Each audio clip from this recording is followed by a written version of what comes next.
татварыг бүрдүүлэхэд одоо оролцдог ийм одоо хувь нэмэр оруулсан татварын нэг юм төрөл байна. За дараа нь төлбөр. За төрийн өмчийн газар. Төрийн өмчийн одоо тэгээ газрын хэвлэл, эрдэс баялаг, ой ургамал, аршаан, усны нөөц ашиглуулсны, агаар ус хөрс бохирдуулсны, амтэн агнуусны төлөө хувь хүн хуулийн этгээдээс авч улс орон нутгийн төсөв. За тусгай зориултын сан төвлөрүүлж байгаа мөнгө хөрөнгийг төлбөр гинэ гэж. Газар ашигласан бол газрын төлбөр өгөх нь тийм ээ. За эрдэс баялаг, ой ургамал ашигласан бол, аршаан ус ашигласан бол төлбөр өгөх нь. Агаар ус бохирдуулсныхаа төлөө төлбөр өгнө. Амтэн агнуусан бол төлбөр авна шүү дээ. За ингээ хувь хүн хуулийн этгээдээс авч байгаа орон нутгийн төсөвт за тэгээ тусгай зорилтын сан төвлөрүүлж байгаа мөнгө хөрөнгийг төлбөр гинэ гэж. За татвар нь сая бид нар хэлжсэн шууд болон шууд бус татвар гэж. За шууд татвар нь болохоор орлогын байж байна. Хөрөнгийн нийгмийн даатгалын. За энэ орлогын татвар мэдээж хэрэг аж ахуйн нэгжийн орлого, хувь хүний орлого албан татвар. Эдгээрийн орлогоос нь татвар авна гэж. За хөрөнгөийнх болохоор авто тээвэр болон өөрөө явж хэрэгсдийн албан татварууд байж болно. Энэ бол хүмүүсийн одоо аж ахуйн нэгжтэй хөрөнгөнөөс нь буу ашигладаг бол бууны албан татвар төлнө. Үл хөдлөх болон үл хөдлөх хөрөнгийн албан татварууд байна. Үл хөдлөх хөрөнгөтэй бол хөрөнгөний албан татвар төлөх жишээ. Энэ бол хөрөнгөний татвар гэж үзсэн. За нийгмийн даатгалыг бид нар нийгмийн даатгалын шимтгэл, эрүүл мэндийн даатгалын шимтгэл. Энэ болохоор шууд одоо улсын төсвийг бүрдүүлэхэд гол үүрэг гүйцэтгэдэг. За шууд бус нь болохоор хэрэглээнийх нэмэгдсэн өртгийн албан татвар байна. Гайлын албан татвар, онцгой албан татвар, автобензин, дизелийн түвш.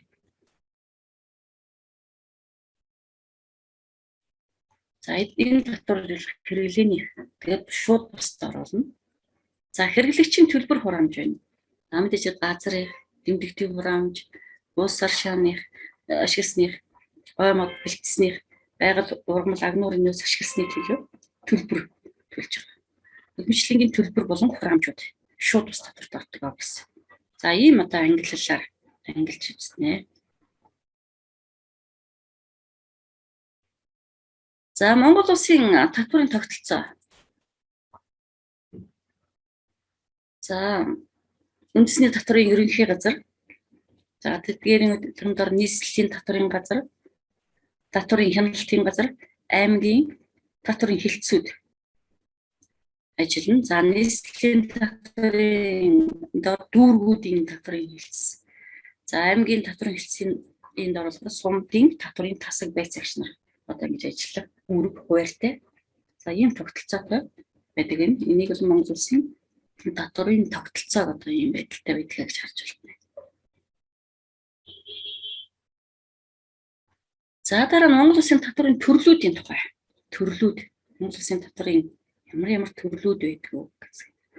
Тэгэхээр ер нь татварыг яаж ангилдаг вэ гэдэг. За тэгэхээр тодорхой төрлийн татвар нь улсын болоод орон нутгийн татварын аль нэгэнд нь одоо хамаарагддаг. Тэгэхээр тодорхой төрлийн татваруудыг бид нэг хэсэг нь улсын, нэг хэсэг нь орон нутгийн одоо татвар гэж хамааруулдаг байна. За улсын их хурал засгийн газраас хувь хэмжээг нь тогтоосон бөгөөд Монгол улсын нутаг дэвсгэрт нийтлэг үйлчлэх татварыг улсын татварт хамаардаг. Ийм татварууд болохоор улсын татварт хамаарна гэж. Улсын их хурал засгийн газраас хувь хэмжээг нь тогтоогоод Монгол улсын нутаг дэвсгэрт нийтлэг үйлчлэх татвар нь улсын татварт хамаарна гэж. За тэгвэл мөн улсын их хурал, засгийн газар, аймаг нийслэл, сум дүүргийн иргэдийн төлөөлөгчдийн хурлаас хувь хэмжээг нь тогтоогоод орон нутгийн төсөвт нь төвлөрүүлэх Эсвэл тухайн нутаг дэвсгэрт үйлчлэх татвар нь орон нутгийн татварт хамаардаг байна. Орон нутгийн татварт хамаарна гэж. За тэгэхээр орон нутгийнхаа төсөвт нь төвлөрүүлнэ. Эсвэл одоо тухайн нутаг орныхоо нутаг дэвсгэрт үйлчилж байгаа татвар нь орон нутгийн татвар байна. За улсын татврын одоо гол төлөөлөл аж ахуйн нэгжийн орлогын албан татвар юм. За тэгэхээр бид нар улсын татварт хамаардаг татваруудаас нь хэд хэдэн одоо татварын тухай. За тэгэхээр одоо улсын төсөвт хамгийн их байр суурь эзэлдэг, улсад төсөвт хамгийн их орлого оруулдаг татвар бол аж ахуйн нэгжийн орлогын албан татвар гэдэг юм. За энэ аж ахуйн нэгж байгууллагын албан татврын хууль гэсэн нэртэйгээр анх 1992 оны 12 сард батлагдаад 93 оны 1 сарын 1-ээс мөрдөгдөж байсан. Аж ахуйн нэгж байгууллагын албан татврын хууль гэсэн нэртэй байжээ. Дараа нь 2006 онд оны 6 сарын 29-нд шинжилэн найруулагдаад аж ахуйн нэгжийн орлогын албан татврын хууль болж баталсан. Ингээд 2007 оны 1 сарын 1-ээс эхлээд мөрдөгдөж байгаа. За мөн аж ахуйн нэгжийн орлогын албан татврын хуулийг шинжилэн батлаад 2020 оны 1 сарын 1-ээс эхлэн одоо мөрдөж байна.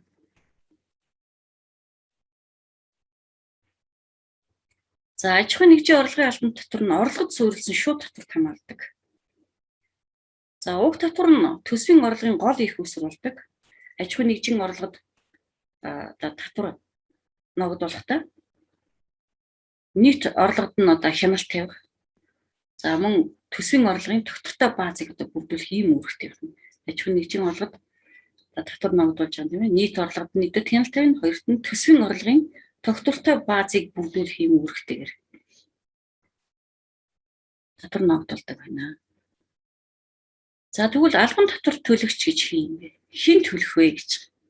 Аж ахуйн нэгжийн орлогын албан татварыг албан татвар төлөгч нь хэн? Тэ. Төлөгч гэж хэн төлж байгаа юм бэ гэж. За тухайн татварын жилд албан татвар ногдох орлого олсон. Эсвэл одоо тийм орлогогүй ч гэсэн хууль заасны дагуу албан татвар төлөх үүрэг бүхий Монгол улсад байнга байрладаг болон байнга байрладаггүй аж ахуйн нэгж нь албан татвар төлөгч байх юм.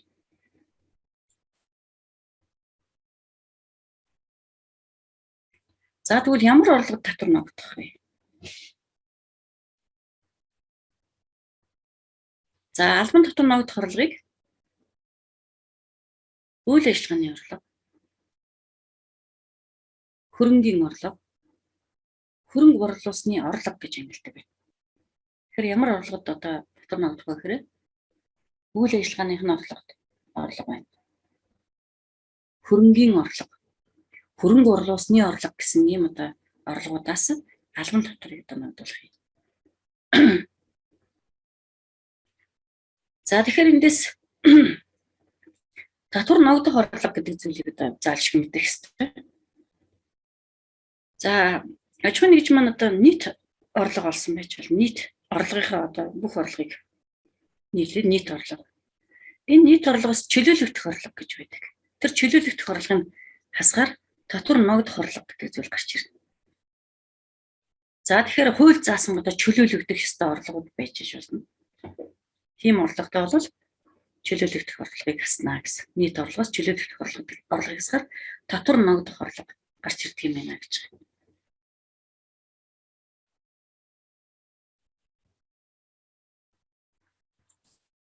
За хэрхэн төлөх вэ?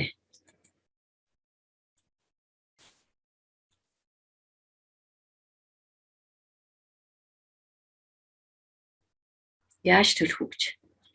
За тэгэхээр нийтлэг буюу ерөнхийдөө бол хоёр шатлалаар төлдөг гэж. Нийтлэг буюу шатлсан хувь хэмжээгээр. Тэгэхээр энэ болохоор үйл ажиллагааных орлого. Нийтлэг одоо үйл ажиллагааных орлого татвар ногдуулах нэг нийтлэг буюу шатлсан хувь хэмжээгээр. Тэгэхээр үйл ажиллагааны орлогоос авах татвар маань хоёр шатлалтай байх нэ гэж ойлгох юм. За дараа нь болохоор тодорхой орлогоос тодорхой хувь хэмжээгээр гэсэн хэлбэрээр юм. За хөрөнгийн болоод хөрөнгө борлуулсны орлогод тодорхой хувь хэмжээгээр татвар ногдуулна гэж. За ингэж одоо үйл ажиллагааны орлогодлохоор хоёр үе шаттайгаар аль шатлалт нь хамаарна гэдгээсээ.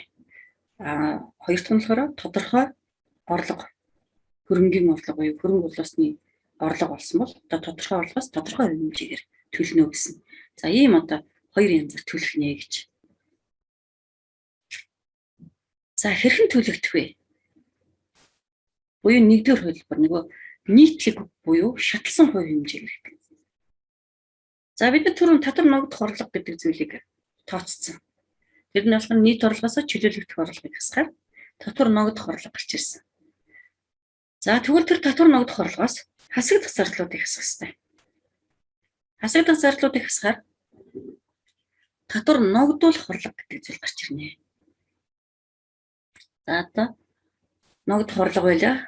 Холбогдож гарсан зардлуудаа хаслаа. Татвар үлдэж байгаа татвар ногдуулах орлого. Одоо энэ татвар ногдуулах орлогоос татварыг авна гэсэн үг. За тэгэхээр Монгол улсын хуулинд нийтлэг буюу шатлсан хувь хэмжээгээр авдаг юм хоёр шатлал байна. За нэгдүгээр шатлал нь болохоор 6 тэрбум хүртэлх татвар ногдуулах орлогоос 10% татвар авна гэж байна. Энэ бол өөрчлөгдсөн тийм ээ. 20 оны 1 сарын 1-ээс өөрчлөгдсөн. Урд нь болохоор 3 тэрбум хүртэлх төгрөгнөөс 10% авдаг гэсэн бол 6 тэрбум хүртэлх төгрөгнөөс ногдуулах орлогоос татвар авна гэж өөрчлөгдсөн байна. За ингээд 6 тэрбум хүртэлх татвар байвал тийм ээ. Түүнээс шууд 10% татвар авчихна. За тэгвэл хоёр дахь шатлал нь 6 тэрбумаас давсан дүн байж болох шүү дээ. 6 тэрбум төгрөгнөөс дээш авчвал тэр давсан дүнгээс нь 25%-аар давсан дүнгийн 25%-ийг аваад уг дүн дээрээ 600 сая төгрөгийг нэмж татварыг ногдуулна гэж. Энэ бол хоёр дахь шатлал. Нийтлэг буюу шатлсан хувь хэмжээ гэдэг маань. Тэр Монгол улсын аж ахуйн нэгжийн орлого албан татврын хууль зааснаар ийм хоёр шатлалтайгаар албан татварыг ногдуулж авч байна. За ингээд татвар ногдуулах орлого нь 6 тэрбум хүртэлх төгрөг бол шууд 10% авна. 6 тэрбум төгрөгнөөс даваад явчихвал 6 тэрбум төгрөгнөөс дээш гарсан дүнгийнх нь 25% дээр нь 600 сая төгрөг нэмээд татвараа ногдуулж авна гэсэн. За ийм байдлаар төлөгдөх юм байна. За ингээ хэрхэн төлөх вэ гэдэг асуудал гарч ирж байна. За энэ болохоор нэгд хувилбар буюу шатлсан хувь хэмжээ. За тэгэхээр сая бид нэр юун дээр хэлсэн хасагдах зардал гэж юу хэлээд байна. Хасагдах зардал гэж. Хасагдах зарлыг хасаар татвар ногдуулах орлого гарч ирж байна. За хасагдах зардал гэдэг нь хуулийн дагуу татвар ногдуулахаар хүлээн зөвшөөрсөн орлого олоход гарсан бүхий л төрлийн зардлыг тогтоосон хязгаарын хүрээнд хаснаа гэж. За жишээлбэл одоо тухайн одоо үйл ажиллагааныхаа орлогоо олоход холбогдож гарсан зардлууд байж болно. Зардлууд. Одоо жишээлбэл тухайн үйл ажиллагаагаа эрхлэхдээ ажилчин албаа хаагчтай ажилласан бол тэр дээр төгсөж байгаа цалин ус, цалингийн зардал бол хасагдах ёстой зардал юм. Цалинтай холбогдож гарч байгаа нийгмийн даатгалын шимтгэл, хүүхний орлогын албан татвар гэх мэтчлэнгийн ийм олон зардал. За тэгээд уур ус, дулаан захилгаан ашигласны зардлууд байна. За ямар нэгэн байдлаар түрээсийн зардал, албан томилтын зардал гэх мэтчлэнгээр авто бензин, дизель шатхуун түлшний зардал гэх мэтчлэнгээр тухайн орлогыг олоход гарсан бүхий төрлийн зардлыг тогтоосон хязгаарын хүрээнд хаснаа гэж. Тэгэхээр одоо зарим нэг лимиттэй байх нь шүү дээ. Жишээлбэл одоо тухайн үйл ажиллагааны орлого олох ажилтны албан хаагчтай томилтоор явуулсан байж болно шүү дээ. Тэгвэл тогтоосон хугацааных нь томилтын зарлыг хасна үхээс хэтэрсэн томилтын зарлыг хасдаггүй жишээ нь. Гэх мэтчлэн ийм тогтоосон хязгаарын хүрээнд хаснаа гэж. За дараа нь хууль бус үйл ажиллагаа. Тухайд бол одоо хууль бус зар сурталчилгаа явуулсан татвар төлөгчийн буруутай үйл ажиллагаанаас хамаарат бусдад учруулсан төлбөр, санхүүгийн түрээсийн төлбөрийн үндсэн дүн зэрэг зардлуудаа үл хасагдана. Ийм зарлууд бол хасагдах зардал гэдэгт ордоггүй гэж. Тэгэхээр хүмүүс бол ерөөсөө ямар зардал гарсан байна бүгдийн л одоо хасагдах зардал гэдэгт орно. Тэгэхээр мэдээж хэрэг татврын байцаагч зэрэг тухайн одоо орлого олгохтой холбогдсон гарсан зарлууд нь тэрнтэй холбогдоогүй хууль бусны зарлууд энэ байна гэдэг нь хасах ийм одоо зүйл байдаг шүү дээ. Тэгэхээр холбогдож гарсан зардлыг тогтоосон хязгаарын хүрээнд нь хэсэгт зардлаа тайлагнах хэрэгтэй байна гэж. За хоёр дахь хувилбар дээр нь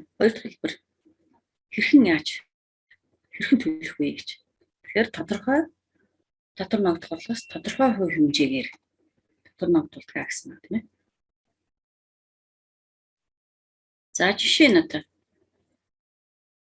Монгол ашгийн орлого, хүүгийн орлого, эрхийн шимтгэлийн орлогоос бол 10% л татвар авна.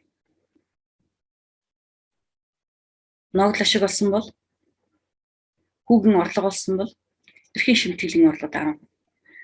Одоо та бүхний хамгийн одоо сайн мэдж байгаа юу нь болохоор хадгаламжийн хүү одоо нэг хэдэн төгрөг хадгаламжинд хадгалуулсан байсан чинь хүү орж ирлээ, хүүгийн зардалыг аваа авчиж байгаа. Хүүгээс татварыг аваа авчиж байгаа шүү дээ тийм ээ. Хүүгийн орлого болсон бол 10% татвар. За мөн эрхийн шимтгэлийн орлого 10%.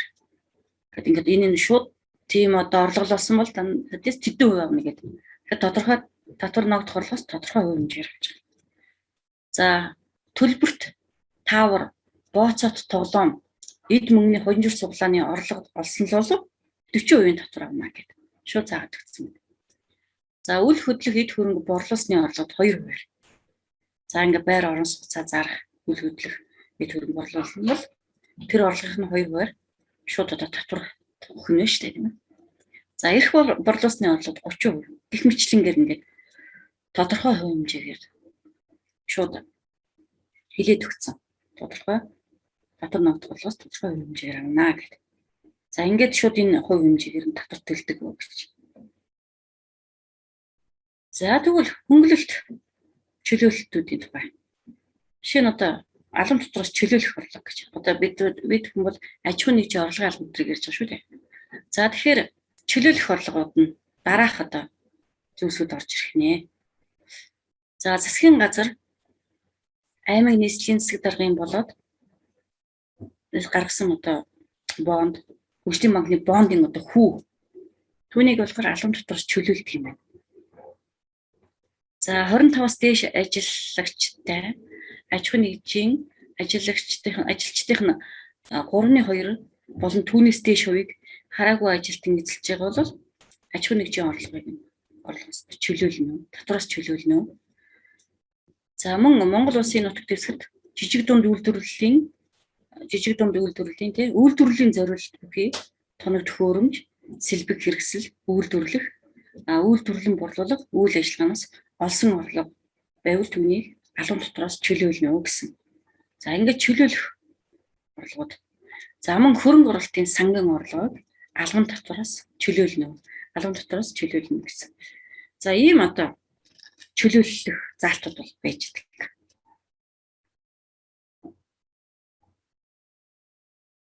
За тэгвэл албан дотроос хөнгөлөх нь. За үр тариа, төмс, хүнсний ногоо, сүү, жимс, тэжээлийн ургамал тариалагчдын орлогод ногдох албан дотрыг 50%-аар хөнгөлнө. За мөн 50-аас дээш хувиар хөдөлмөрийн чадвар алдсан, хөгжлийн бэрхшээлтэй иргэн ажилтдаг аж ахуйн нэгжийн орлогод эзэлж буй хувь хэмжээгээр албан дотроос хөнгөлнө.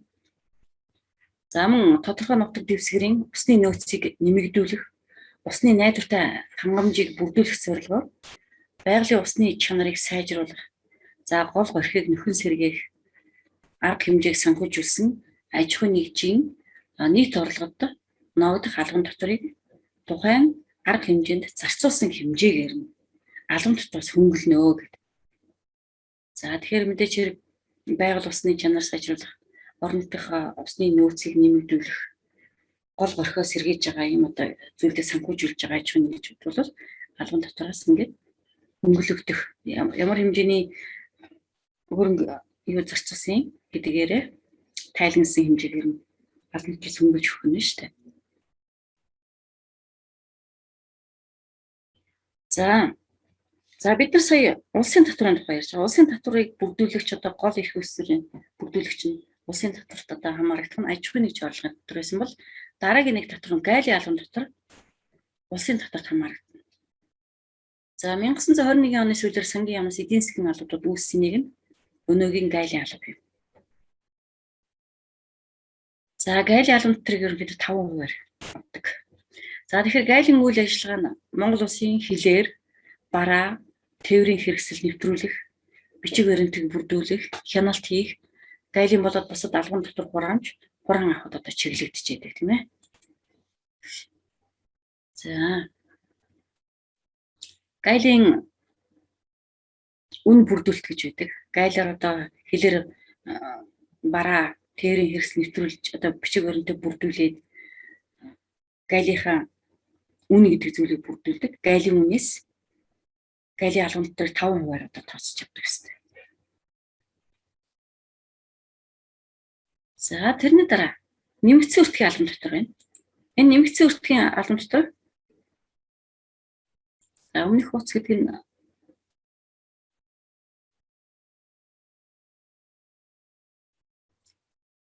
албан татврын юу ярьж байна вэ?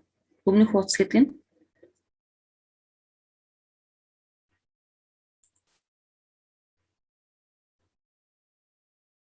за нэг чат үзүүлж тийм. Тийм гинэ багш. Энэ бол мөн үү? Хөнгөлөлт чөлөөлтүүд байсан уу? Гайлын албан татвараас өмнөх нь. За энэ болохоор хөнгөлөлт нь тэрний уртлаг болохоор чөлөөлөх орлогод албан татвараас чөлөөлөх нь. За энэ юу маань слайд энэ материалыг өгч шүү дээ та хэд. Тэгээд дараа нь татаж явах хэлж явах юм. За та хэд өгнө. Уянга төрөчийн юмнуудыг авсан байгаа. Би одоо энийг бас илгээчнэ. За ингээ хөнгөлөлт чөлөөлөлтүүдийг аж ахуйн нэгжийн орлогын татвар гэсэн бол одоо дараа нь гайлын албан татвар. За тэгээ гайлын албан татвар болохоор бас улсын татварт хамаарагдана. Улсын төсөвт бас гол үүрэг гүйцэтгэдэг. За тэрний дараагийн нэг том татвар нь болохоор нэмэгдсэн өртгөл албан татвар. Энэ болохоор бас улсын татварт хамаарагдана. За анх бол нэмэгдсэн өртгийн албан татвар маань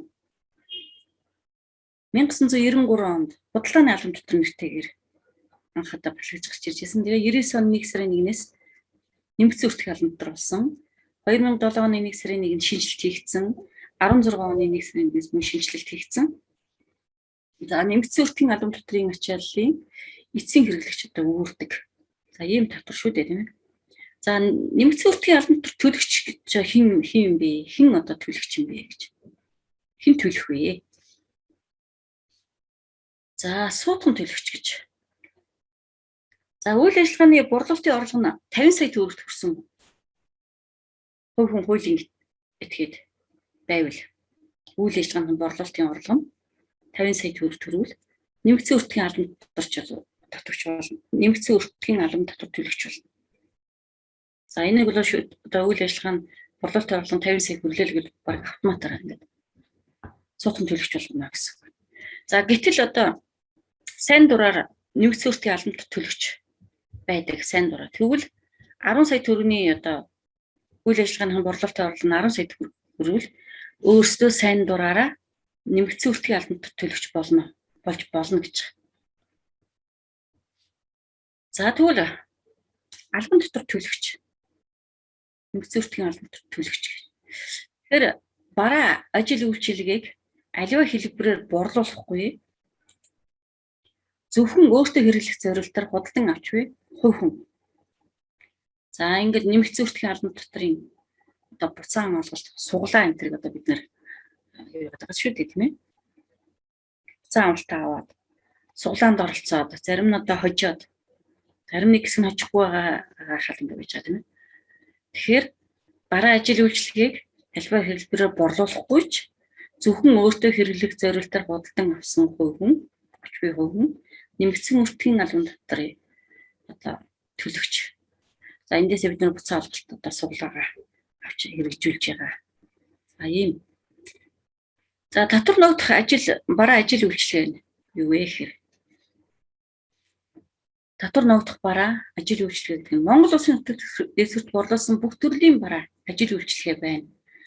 За гадаад улсаас Монгол улсад импортоор оруулж ирсэн бүх төрлийн бараа ажил үйлчлэгээ.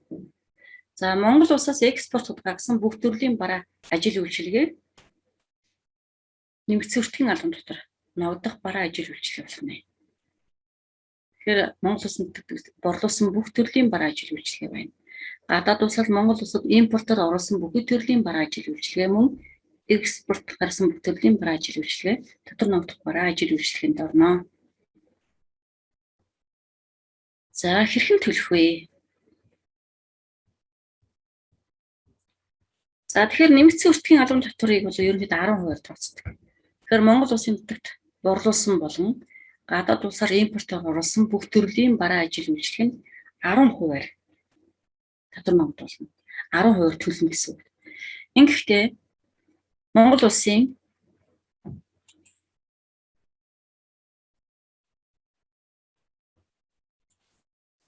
Монгол улсын нутагт борлуулсан бараа ажил үйлчлэгийн тухайн үеийн зах зээлийн үнээс за импортын барааны тодорхойлсон гайлын үн дээр гайлын онцгой болоод бусад албан татварыг нэмсэн дүнгээс нь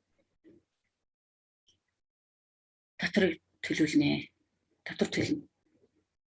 Тэгэхээр Монгол улсын нутагт дэвсгэрт одоо борлуулсан бараа ажил үйлчлэгээний тухайн үеийн зах зээлийн үнээс за мөн импортын барааны тодорхойлсон гайлын үн дээр гайлын онцгой тэгээ мөн онцгой болон бусад албан татварыг нэмсэн дүнгээс нь 10% татвар авдаг. За экспортод гаргасан бүх төрлийн бараа ажил үйлчлэгээнд бол тэг хуваар. За ийм байдлаар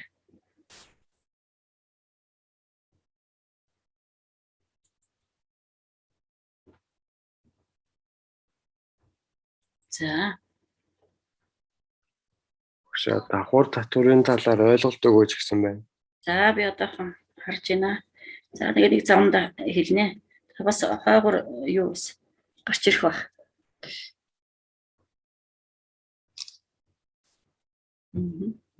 За би ерөнхий юу гэнэ.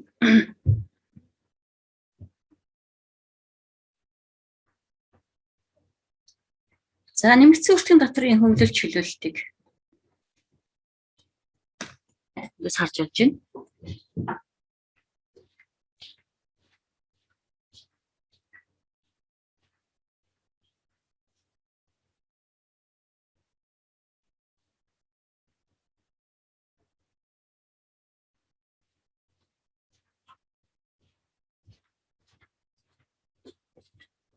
За тэгэхээр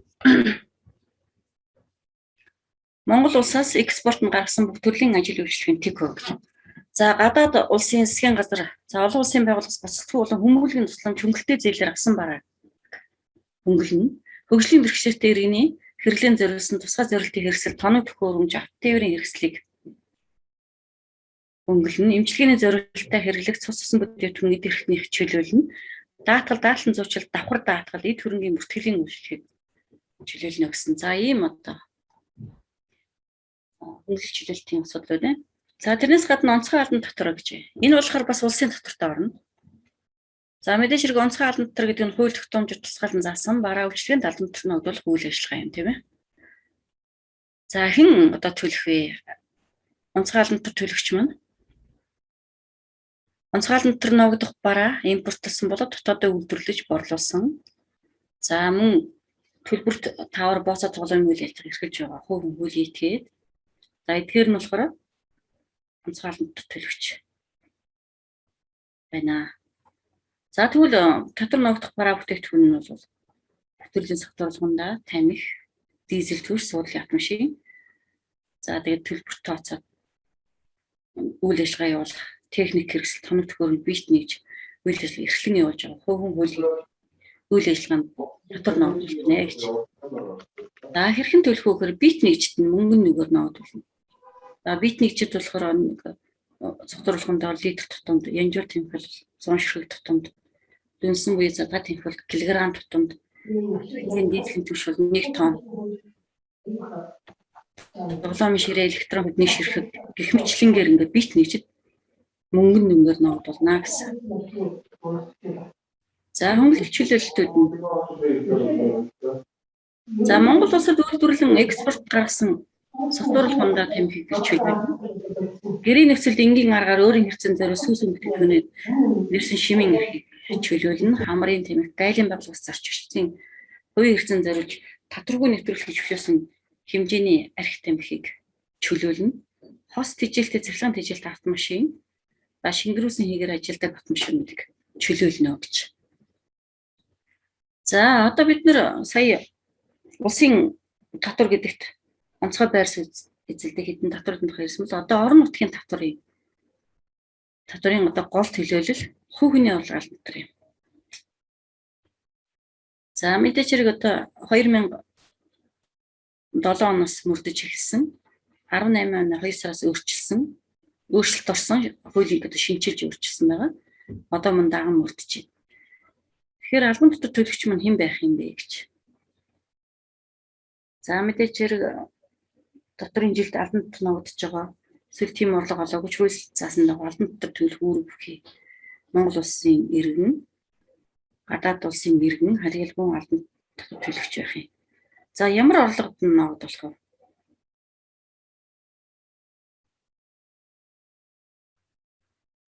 За албан татвар ногдох орлогыг цалин хөлс, үйл ажиллагааны орлого, хөрөнгийн орлого, хөрөнгө оруулалтны орлого, урлагийн тоглолт, спорт тэмцээний шагнал, наадмын байшин, төлбөр таавар, бооцоо тоглоом, эд мөнгөний хонжил суулгааны орлого зэрэгт татварыг ногдуулах нэ. Хэрхэн төлөх вэ гэж. За мэдээж цалин хөлснөөс 10%. За ингэхдээ татвар ногдох борлоо тооцохдоо тооцсон цалингаас нийгмийн болоод эрүүл мэндийн даатгалын шимтгэлийг хассан дүнгээс татвар ногдуулах орлого. Энэ татвар ногдуулах орлогоос 10% авна гэсэн үг тийм ээ. За үйл ажиллагааны орлого түрээсийн орлогоос бол 10% авна. За ингэж татвар ногдуулах орлого тооцохдоо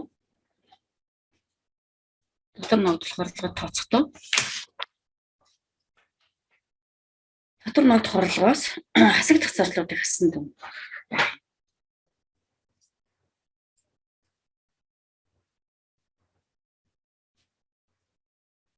За бусад одоо хөрөнгийн болон хөрөнгө оруулалтны орлогын дүнгээс нь 2%, 5%, 10%, 20-40% төр. Одоо жишээлбэл хөрөнгө оруулалт үйл хөдлөх хөрөнгө оруулалт нь 2% гişтэй. За ногдол ашиг хүртсэн бол 10%, хүүгийн орлого 10% гэх мэтлэнгээр бооцоо тоглоом тоглолт 40% авна. Гэх мэтлэнгээр авчих юм тийм. За хөнгөлөлтүүд нь. За энэ болохоор нэг албан татварын хөнгөлөлтийн хэмжээг сүүлд одоо 18 оны хуулийн шинжилгээ өөрчлөлт ороод албан татвар ногдлох жилийн орлогын хэмжээ гэсэн байна. Цалин хөлсний орлого. За ингээд энэ бол жилийн хэмжээ байна. За тэгээд энэ жилийг мэдээж хэрэг сард нь хуваахаар аюу орно шүү дээ тийм ээ.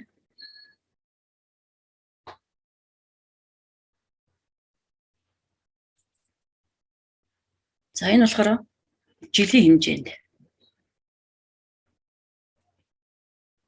За жилийн мэдээж сард хуваахаар сард ногдох одоо хөнгөлөлтийн хэмжээ гарч ирнэ гэсэн үг тийм ээ. За тэгээс 6 сая гэдэг маань 500 мянган төгрөгийн цалинтай хүний жилийн орлого 6 сая болж байгаа шээ дээ. За ингээ 240-ыг 12 дугаар 12 сард хувааж үзсэн тийм ээ. 20 мянган төгрөгийн хөнгөлөлт орж иж байгаа. Гэх мэтлэнгээр ингээ хөнгөлж өгнө. За энийг бол хөнгөлөлтүүдийг бол та бүхэн цалин хөлснөөсөө хөнгөлөлт авч байгаа учраас мэдэж. За чөлөөлөлтүүд. За тэтгэр тэтгэн төлбөр үзүүлж байгаа хөнгөлөлт нөхөн олбор бол нэг удаагийн бүсэлхүү тусламж. Донорын олгоор албан тавилтын зардал, даатгалын төлбөр.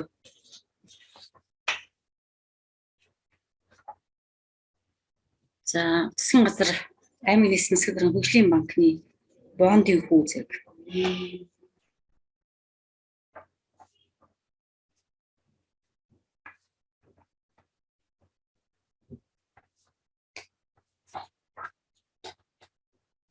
За эдгээрийг чөлөөлнө гэж.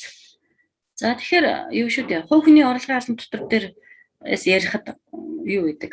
Зөвхөн одоо энэ цалин хөлснөөс одоо хөнгөлөлт хөдөлгүүлээд юу гэж байгаа юм биш тийм ээ. Одоо нэг удаа юу хэрвээ та албан татвар төлөгч бол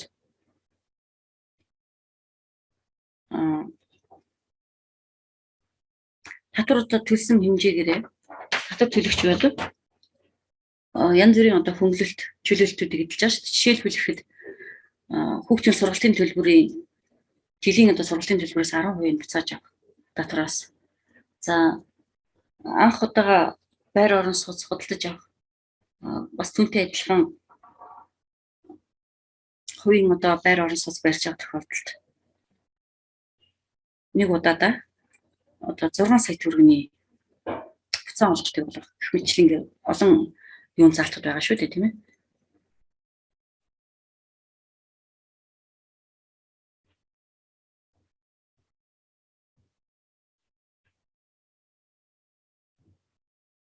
За эндээс бас нэг яг энэ хувь хүний орлогын албан болон энэ түрээсийн юу энд холбогдсон юу байна л да. За түрээсийн орлогоос 10% тооцохдоо хасагдах зарлуудыг хасахгүй үгүй. Одоо ямар нэгэн одоо өөрийнхөө хөрөнгөдөг түрээслээд орлого олсон бол түүнээс нь шууд 10% татвар авна. За хувь хүний орлогын албан татварыг яаж тооцож байна? Аж ахуйн нэгж зарлуудаа хасаад. Хувь хүний орлогын албан татвар. За хувь хүний орлогын албан татвар тооцох гэдэг маань цалин хөлс болон түүнтэй адилдах орлого гэж ярьдаг. Хувь хүний орлогын албан татварыг. Тэгэхээр хувь хүн өөрөө цалин хөлс шагнал урамшил авахаас гадна одоо гэрээт ажил гүйцэтгсэн байж болно. Давхар ажил хийсэн байж болно тийм ээ. Гэх мэтлэнгээр хувь хүний орлого. За тэгээд мөн энэ юугаас шүү дээ. Өөрт байгаа одоо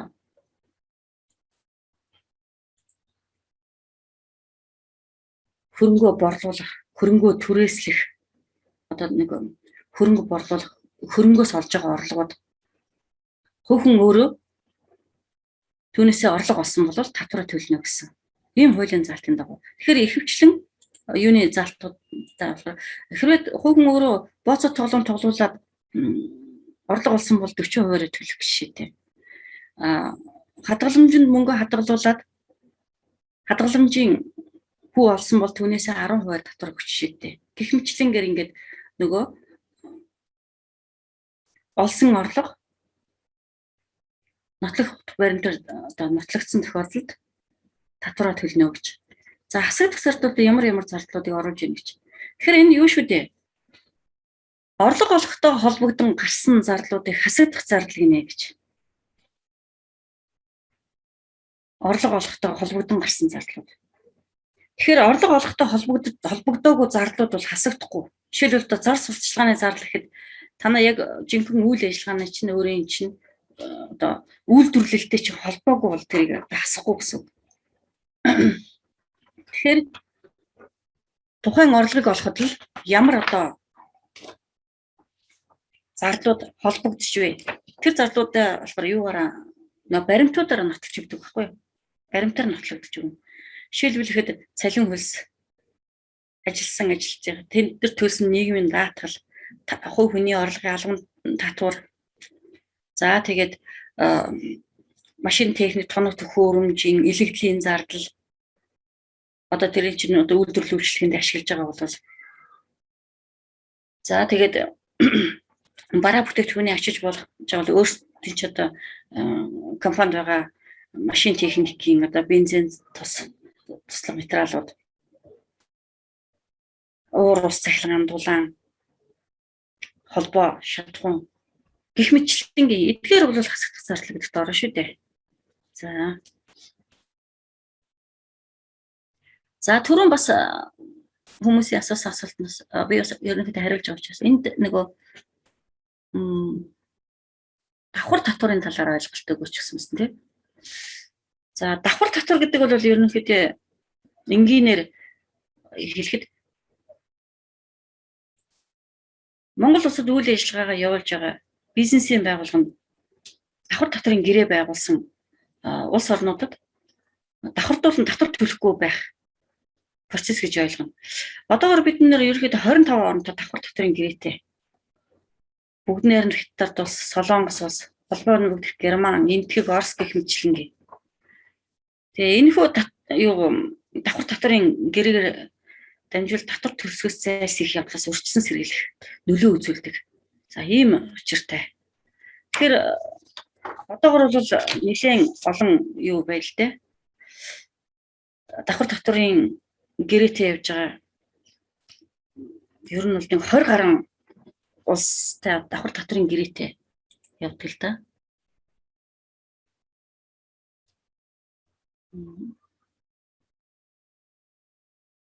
гаруй улстай. Австри, бүгд нэрнэл гарчсан Солонгос, Сингапур, Канада, энэргээл Киргиз, Беларусь, Швейцар, Холбооноос Украин, Болгар гэх мэтлэн 25 улс оронтой давхар татварын гэрээтэй байдаг.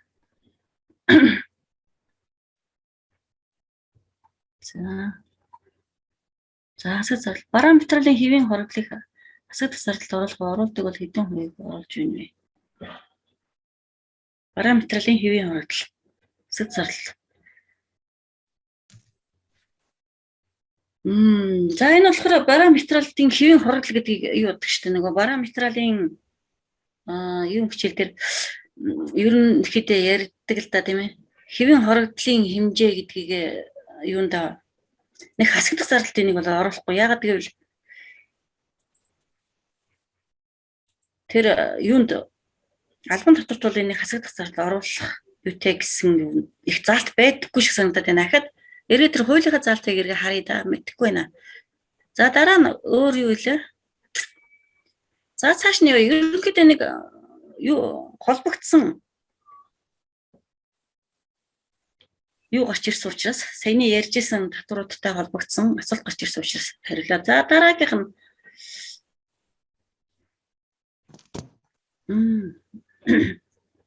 за үйл хөдлөлийн төрөнгийн албан татвар. Энэ болохоор улсын татвар юм. Юу орон нутгийн татвар орно. Үйл хөдлөлийн төрөнгийн албан татвар гэдэг нь орон нутгийн татварын бас нэгэн том жишээ. За үйл хөдлөх хөрөнгө гэж Монгол Улсын иргэний хуулийн хууль заасан дагуу газар түүнээс салмагц зориултын дагуу ашиглаж үйл болох эд юмс үйл хөдлөх хөрөнгөнд хамаарна гэж. За бүх төрлийн үйл хөдлөлийн хөрөнгөнд 1.6-аас 1% албан татвар ногдуулдаг. Үйл хөдлөлийн хөрөнгөтэй бол 1.6-аас 1% албан татвар ногдуулна гэсэн. За энэ албан татвар төлөгч мөн хэн бэ гэж.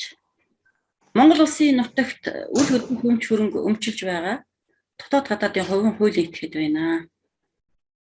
Ямар хөрөнгөнд татвар ногдох вэ?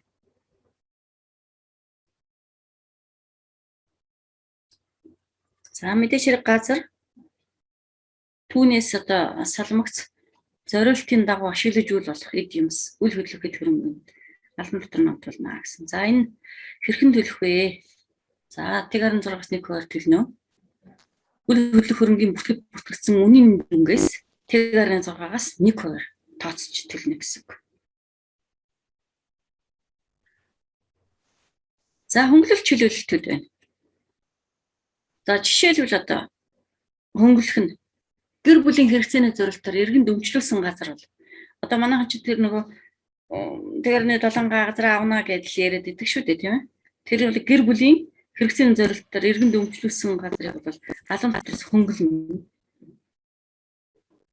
За нийслэлд болохоор 95% хөнгөлт юм байна. Аймгийн төвд 97%, сум төв тосгонд бол 98% одоо хөнгөлөлтийг үзүүлнэ гэсэн. За ийм заалттай. За тэгвэл чөлөөлөлт нь төсвийн байгууллагын үйл хөдлөх эд хөрөнгийг хөрөнгө одоо чөлөөлнө. Орон сууцыг үйл хөдлөх хөрөнгөний татвараас чөлөөлнө. Нийтийн эзэмшлийн барилга байгууламжийг чөлөөлнө. За чөлөөт бүсэд баригдаж бүртгэгдсэн барилга байгууламжийг үйл хөдлөх хөрөнгийн албан татвараас чөлөөлнө гэсэн юм заалтууд байдаг. За дараагийн сэдв маань ерөнхийдөө ингээд татварын талаарх ойлголт гэсэн бол одоо шийдвэртэй холбоотой. Жижиг дунд үйлдвэрлэл татвар гэсэн. За энэ юу гоё хэлээ.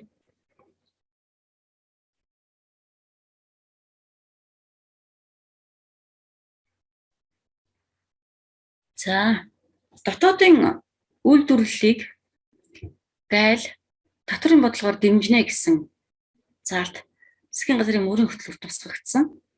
Тэгээд энэхүү ажлын хүрээнд 3 гол татрын өөрчлөлтийг татрын хуулийн багц хуулийн өөрчлөлтөөр хийж мөрдөж байна. Хуулийн өөрчлөлтөөр хийж одоо мөрдөж байгаа юм байна. За энд нэгдүгürt нь юу байна гэхээр бүсийн хөнгөлөлтийн татвар орж ирж байгаа тийм ээ. За тэгэхээр аймаг сумын төв нь одоо нийслэл Улаанбаатар хотоос алслагдсан одоо хэмжээгээр татвараас чөлөөлөх төрсөн. Одоо жишээлбэл Улаанбаатар хотоос 550 км-с хол алслагдсан аймаг суманд 50%. За 1000 км-с хол алслагдсан аймаг суманд 90% татвар ногдох борлогыг албан татварыг чөлөөлөх гэсэн. 90%. Нөгөөд 50%. Татвар ногдох борлогын албан татвараас чөлөөлөх. За ийм одоо мөрдөгдөж байна. За дараагийнх нь жилийн орлого 1.5 тэрбум төгрөгнөөс ихгүй жижиг дунд үйлдвэрлэгчид 1% орлогын албан татвар ногдуулна гэсэн. За ийм одоо хоёр дахь өөрчлөлт юм. Энэ нь одоо аж ахуйн нэгжийн орлогын албан татврын тухай хуульд оруулсан жилийн борлуулалтын орлого нь 1.5 тэрбум төгрөгнөөс ихгүй жижиг дунд үйлдвэрлэл эрхлэгчдэд ногдуулах татварыг 90% хөнгөлөх зохицуултыг тусгаж өөрчлөлт хийсэн ба доорх 4 салбарт одоо үүнийг салбарыг хамруулахыг тусгасан. За энд нэгдүгürt нь хүнсний үйлдвэрлэл байна. Дараа нь оёдол хувцас нэхэмлийн үйлдвэрлэл байна. За дараа нь барилгын материалын үйлдвэрлэл байна. Дараа нь газар тариалан мал аж ахуйн үйлдвэрлэл гэсэн. За ийм одоо 4 салбарыг хамруулахаар болжээ гэж. Тэгэхээр 1.5 тэрбум төгрөгөөс ихгүй жижиг дунд үйлдвэрлэгчид ногдох татварыг 90% хөнгөлнө. Тэгээд энэ нь одоо ямар салбарт хамруулах гэхээр доорх 4 одоо ийм үйл ажиллагаа эрхэлдэг салбаруудыг хамруулах туссан байна. За тэрний дараа жижиг дунд үйлдвэрлэлийн зорилттой тоног төхөөрөмж сэлбэг хэрэгслийг гайлын албан татвараас чөлөөлнө гэсэн. Засгийн газрын 2017 оны 168 дугаар тогтоолын дагуу 2019 он хүртэл жижиг дунд үйлдвэрлэлийн зорилт бүхий тоног төхөөрөмж сэлбэг хэрэгслийг гайлын албан татвараас чөлөөлсөн. За энэ нас цаашаа сунгагдж мөрдөгдөх яригдж байна. За мөн бас их том дэмжлэг болсон зүйл нь 2016 оны 12 сарын 31-ний өдөр хүртэх хугацаанд гайлын албан татвараас чөлөөлсөн одоо зардал өндөртэй уналтанд ороод исэн газар тариалангийн үйлдвэрлэлийн өсөлтийг докторжуулахад мөн тариаламжтад үйлдвэрлэгчдийн эдийн засгийн чадварыг нь сайжруулах. За мөн хөдөлмөр эрхлэлтийг тууштай дэмжин иргэдээ эрүүл аюулгүй хоолмсээр хангах үйл ажиллагаанд томоохон дэмжлэг болж чадсан. Атрын 3 дугаар аяыг одоо дэмжиж өгсөн. Ийм одоо бас дэмжлэг болж өгчээсэн байна.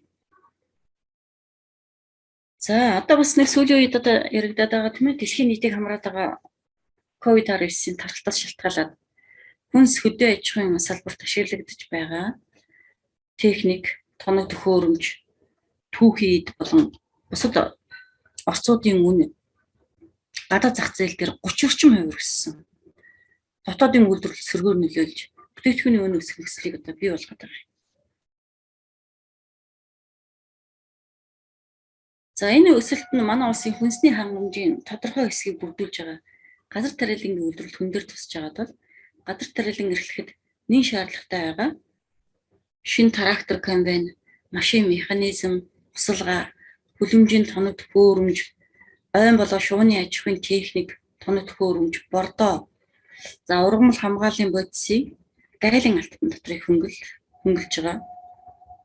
За мөн хөдөө аж ахуйн үйлдвэрлэл эрхлэгчдийг дэмжих зорилгоор хүнс хөдөө аж ахуйн хөнгөн үйлдвэрийн яамнаас гайлын албан татварыг хөнгөлөх тухай болоод мөн нэмэгдсэн өртгийн албан татвараас чөлөөлөх тухай хуулийн төслийг одоо боловсруулсан. Ингээ улсын их хурлын чуулганаар 21 оны 4 сарын 23-ны өдрийн хугацаанд батлуулсан байна. За ингээд баталсан болохоор гайлын албан татвараас 2022 оны 1 сарын 1-ний хүртэл гайлын албан татвараас хөнгөлнө. Нэмэгдсэн өртгийн албан татвараас 25 оны 1 сарын 1-ний хүртэл чөлөөлөхөр болж байгаа. За бараг тодорхойлох, кодлох ийм уялдуулсан системийн англи бүхий ийм барааны жагсаалтыг засгийн газрын хуралдаанд хэлэлцүүлэн батлуулсан байна. За мэдээж хэрэг энэ жагсаалт батлагдсанаар гайлын албан татвараас хөнгөлнө, нэмэгдсэн өртгийн албан татвараас чөлөөлөх тухай хууль маань хэрэгжих одоо ийм бүрэн боломж бүрт сайн гэж үзэж байгаа.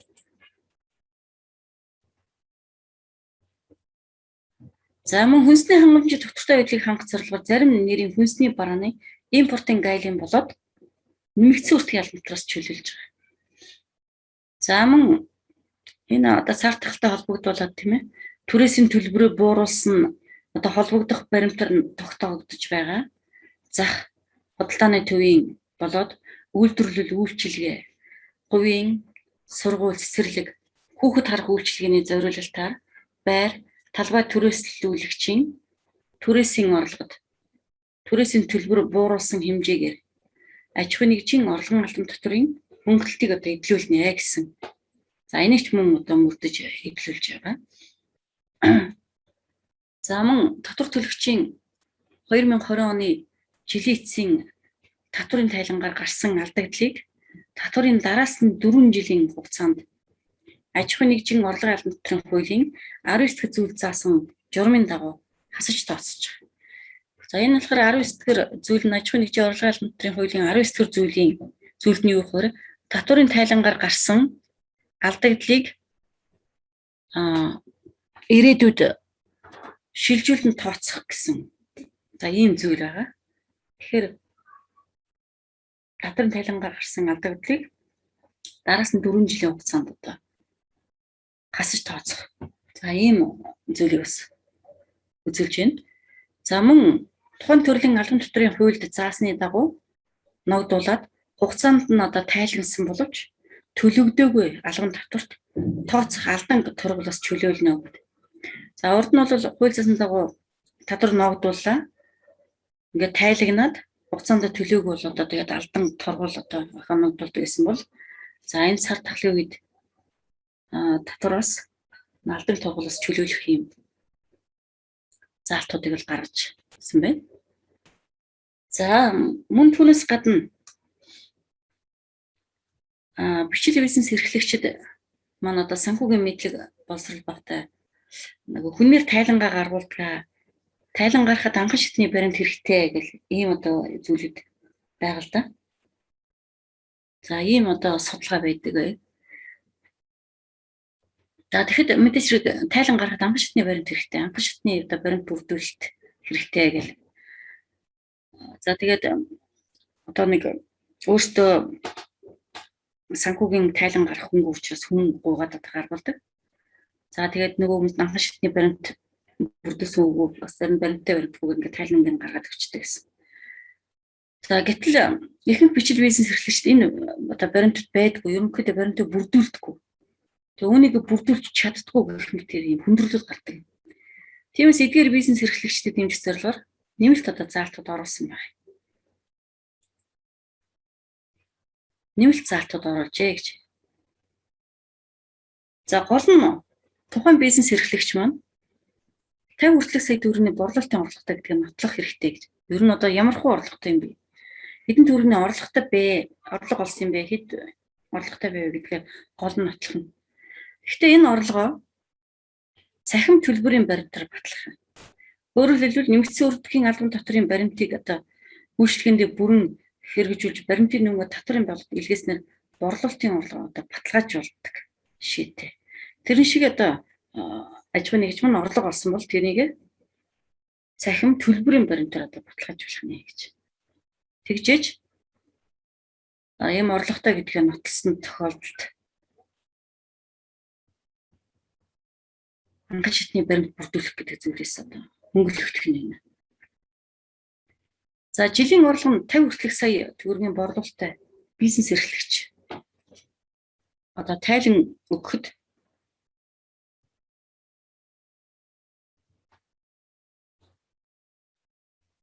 Заавал анган шатны баримт бүрдүүлэх шаардлагагүй. Татвараач 1% төлөх юм байна. За тэгэхээр энэ бол жижиг дунд үйлдвэрлэл эрхлэгч нарт бол аюул тийм дарамтгүй юу болчихж байгаа байхгүй. За татварын тайлагнах давтамж гэж. За том аж ахуйн нэгжүүд татвар ногдуулах орлогын дүн 6 тэрбум төгрөгөөс дээш бол өмнө нь болохоор 4 тайлан гаргадаг гэсэн. Жил 4 удаа тайлан гаргадаг гэсэн. За хуулийн өөрчлөлтөөр мөн энэ том аж ахуйн нэгж маань 4 удаа тайлан гаргана гэсэн. Тэгэхээр энэ тайлангууд чинь бид нэг удирлаар 1-р удир, 2-р удир, 3-р удир, 4-р удир руу юу жилийн эцсийн тайлан гэж гаргадаг гэсэн нэ. За жилийн эцсийн тайлан бол мөн том хэмжээтэй тэр нөгөө нэмэлт тодруулга шаардлагатай. Нэмэлт тодруулга хийн хасралтууд анган шатны баримтд бүрдсэн юм. Тэгээ жилийн эцсийн тайлан чимээр 12 сарын 31-нд тусалбар болоод дараа оны 2 сарын 10-ны дотор одоо гарах хэрэгтэй юм хуулийн залтаа гарах гэсэн. За тэгвэл дунд хэмжээний аж ахуйн нэгж борлуулалтын орлого нь 1.5 тэрбумоос дээш 25% төлөхгүй татвар төлөгч мөн 4 урд нь болохоор 4 тайлан гаргаж исэн бол одоо 2 тайлан гаргах жишээтэй. 2 л удаа гарах нь. Хагас жилээр бүтэн жилээр 2 удаа тайлан гаргах жишээтэй. За жижиг аж ахуйн нэгж жижиг борлуулалтын орлого нь 50 саяас 1.5 тэрбум төгрөг хүртэл байна. Урд нь бол 4 тайлан гаргаж тушаад өгдөг байсан бол одоо мөн 2-ыг л гаргах нь. Хуулийн өөрчлөлтөд тайлгнаж байна. 2 тайлан гаргана гэж. За бичил одоо үе жижиг бичил бизнес эрхлэгч юм. 50 сая төгрөг хүртэлх борлуулалтын орлоготой бол тийм ээ. Өмнө нь одоо тайлан тушааж байхдаа 4 тайлан тушаад үздэг байсан бол хуулийн өөрчлөлтөөр одоо нэг л удаа тайлан өгөх нэ гэж. Тэгэхээр ингээд татварын тайлагнах татвараа одоо тушаах тайлагнах тоон ерөөд ингээд багасж өгсөн ийм одоо сайхан нэгсэн да.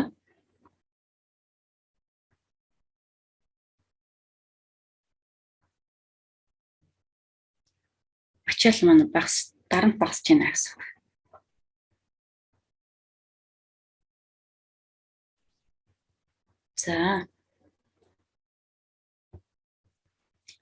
За энэ татварын шинжлэгдсэн хууль нь Монгол улсад амьдарч байгаа бүх хүнд ерөнхийдөө хамаатай шүү дээ. Ихэнх хүн үүнийг том компаниудад хамаатай гэж хараад байдаг. Тэгвэл 50 саяас 1.5 тэрбум хүртэлх төгрөгийн орлоготой компаниуд хамааралтай. Иргэн бүр төлсөн төлбөрийн баримтаа аваад цахим төлбөрийн системдээ бүртгүүлэл хэвчих юм бол цаад утгаараа ерөнхийдөө 70 эдийн засгийг ер нь устгах. За ийм л одоо зорилготой шүү дээ тийм ээ. За тэгэхээр нөө цахим төлбөрийн системд нэвтрүүлээд одоо тэр ялангуяа тэр нэмэгдсэн өртгөн албантрын цахимжиж бүртгүүлээд за тэгээд буцаан олгож аваад урамшуул одоо суглаан дээр орлоод ирсэн чинь хүмүүс ялангуяа одоо нэмэгдсэн өртгөн албантрт төлдөг төлөгч одоо нэмэгдсэн баримт өгдөг аж ахуйн нэгжүүдээс бодолтой авалт хийх сонирхолтой болсон. Альж газар ороод заавал баримтыг нэгж авдаг болсон. Энэ шиг иргэн бүр төлсөн төлбөрийнхаа баримтаа аваад цахим төлбөрийн системдээ бүртгүүлээд хэвшүүл цаад утгаараа 70 эдийн засгийг устгаж эдийн засаг бас сэргэх бэлэн мөнгөний одоо эргэлт багасах татвараас зайлсхийх асуудал ч бас багасна гэсэн үг шүү дээ. За тэгэхээр иргэд ерөнхийдөө татварын дарамт татварын ачаал гэдгийг сайн юу байхгүй гэдэг шиг холддог юм шиг байна.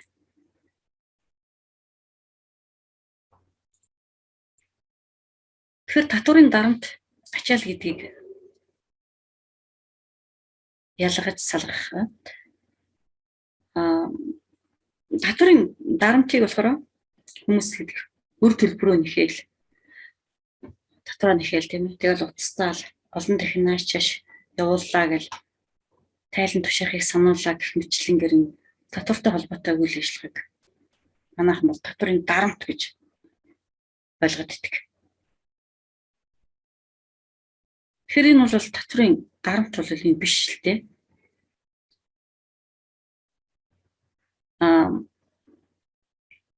Цаг тухайд нь татвараа төлөөд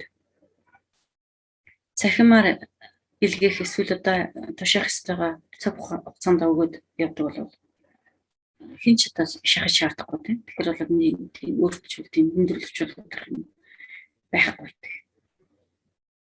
Тэгэхээр олон улсад татврын дарамт гэдгийг тухайн аж ахуйн эрхлэгч улсдаа ямар нэгэн бизнес эрхлээд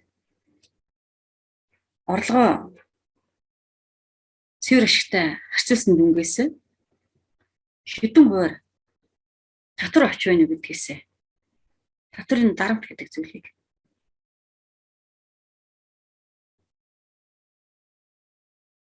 тэр нь тухайн бизнес эрхлэгчдийн санхүүгийн үйл ажиллагаанд нь ямар нөлөө үзүүлж байна гэдгээр нь тодорхойлдог байна. Тэрийг татврын дарамт гэж үздэг юм байна. Тэрнээс биш татврын одоо хоригдсан байцаагч чинь татраа төлөөрэй, тайлангаар тушаагаарай. Баримтуудаа авчраарай ч гэдэг юм. Танах одоо татврын шалгалтанд орох гэж байна. Баримтууд бүрдүүл тийм баримтууд авчраа идэр гэж одоо наашаа шивуулаад авч юм уу юм бол энэ бол татврын дарамт биш болно шүү дээ. Орлогоо цэвэр ашигтай харьцуулсан хүмүүс хэдэн хувиар татвар авсан байна гэдгээсээ олон улсад татврын дарамт гэдэг зүйлийг тооцдог байна гэж. Тэгээ тэр нь санхүүгийн үйл ажиллагаанд ямар одоо нөлөө үзүүлж байна гэдгийг тодорхойлдог. Тэгэхээр манай улсыг бол татврын ачаал багатай улс гэж ерөнхийдөө тодорхойлдог. Татврын дарамт ч ерөнхийдөө бага байна гэж үздэг л дээ. Тэгэхээр за яг нэг татврын байцаагчийн шаардлага тавьсан зүйлүүдийг одоо татврын дарамт ачаал гэдэгтэй олж худалж ойлгож болохгүй нэ гэсэн. За ийм одоо зүйлийг яаж чинь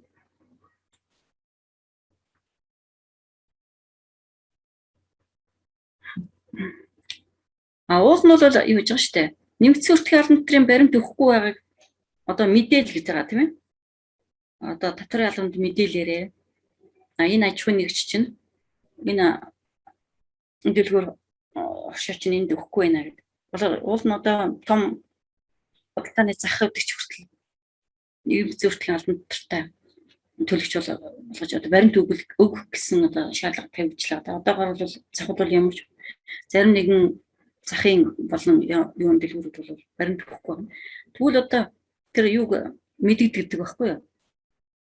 Тэр татвар албан мэдгдсэн тохиолдолд тэд нэр торгуул шийтгэл оногдуулж байгаа шүү дээ. Оногдуулах тэр юу байгаа. Тэг хүмүүс бол за яршиг гэл одоо хэн тэрийг тэгээд хэлээ явж идэг юм бол зарим нь бол уцтаад хэлж байгаа юм тэр. Тийм тохиолдлууд байна л да.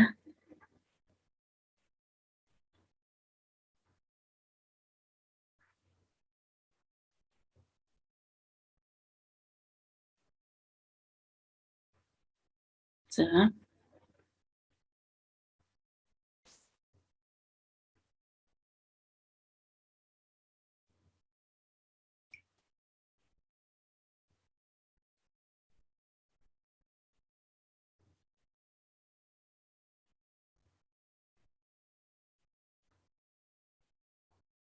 За тэгэхээр дотоодын үйлдвэрлэлийг хэмжих манайх ч одоо нөгөө жижиг дунд бизнесийн одоо үйлдвэрлэлийг дэмжих цаашаа тэгээ үйлдвэрлэгч орон болно гэсэн хүмүүн гол зорилго тавигдсны үндсэн дээрээс одоо жижиг дунд үйлдвэрлэл эрхлэгч нарыг дэмжих татврын бодлогоор дэмжих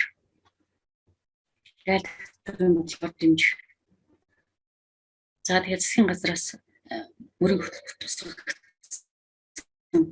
маш олон одоо дэмжлэг тусцаанд зээлүүд их хөнгөлтэй зээлүүд олгогдох.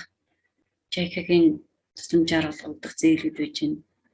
За тэгээд тэдгээр зээлүүд нь банк санхүүгийн байгууллагуудаар дамжигдаад жижиг дунд аж ахуйн нэгжүүдийг одоо дэмжих маш их том дэмжлэг засалцаа олж өгч шүү дээ. За тэгээд хүнсний үйлдвэрлэл, оюутал, хувцас нэхэмлийн үйлдвэрлэл, барилгын материалын үйлдвэрлэл, газар тариалан мал аж ахуйн үйлдвэрлэл. За газар тариалан одоо эрхлэгчид, мал аж ахуйн үйлдвэрлэл эрхлэгчид байна.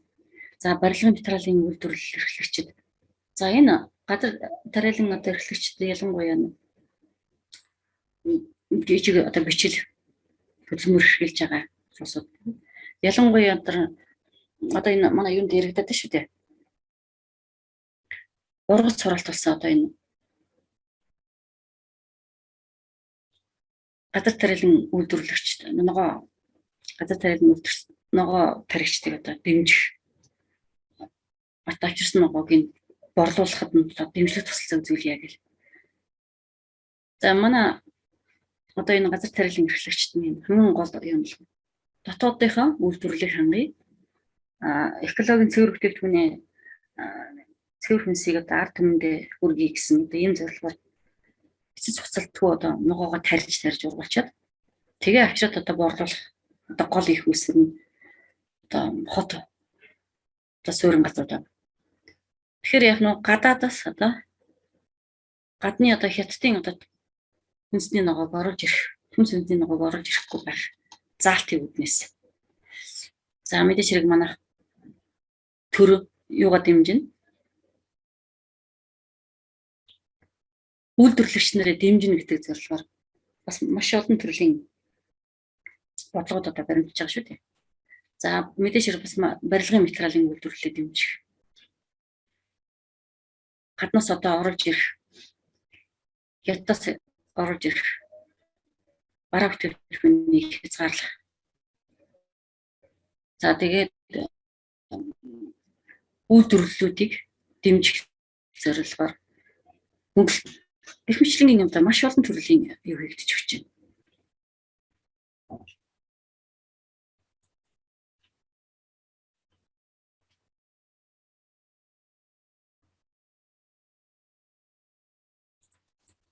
За жижиг дунд үйлдвэрлэлийн зорилттой тоног төхөөрөмж сэлбэх хэрэгсэл. За бас гайлын албан дотроос чөлөөлсөн. За жижиг дунд үйлдвэрлэл эрхлэгчдэд ногдуулах татврын 90% хөнгөлөлчихсөн. Ийм зохицуултыг хийчихсэн. За хүнсний үйлдвэрлэл, оюутал. За хүнсний үйлдвэрлэлийг мэдээж хэрэг дэмжиж өгч байгааг гол одоо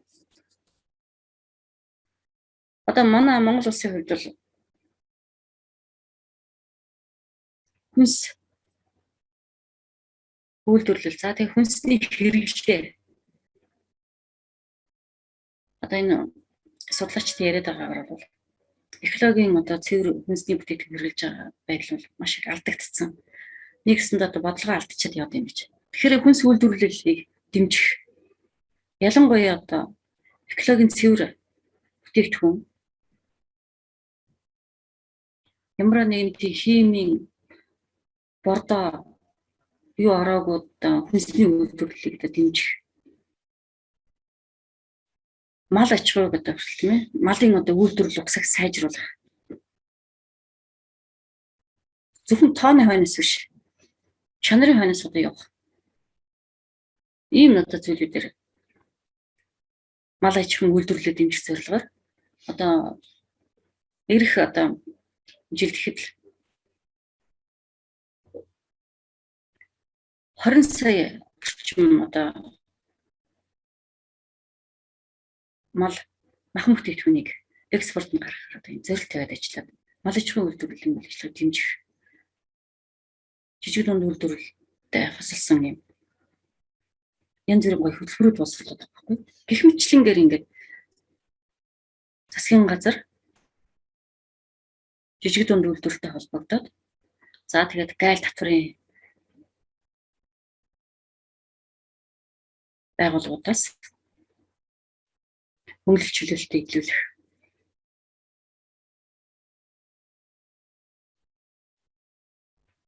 За тэгээд үйлдвэрлүүлэлт эрхэлж байгаа суда дэмжих ажлын байраа нэмэгдүүлэх ийм сайхан зорилготой юм ажиллаад байгаа. За ийм тод шинэ тулцсан дээ байна. За ингээд ерөнхийд нь ярих юм дууссан. Та бүхнээс асуулт байвал асуугаад болох уу?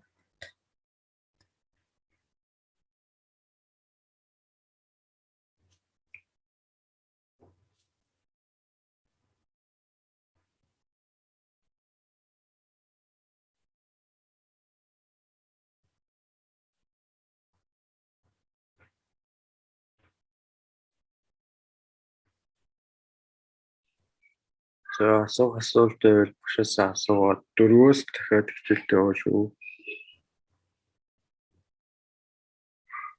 30 минут цэцэрлээд орох юм уу дараагийн хичээлэн те? Шууд орохгүй байгаа юу? Тийм 4-өөс авах гэсэн.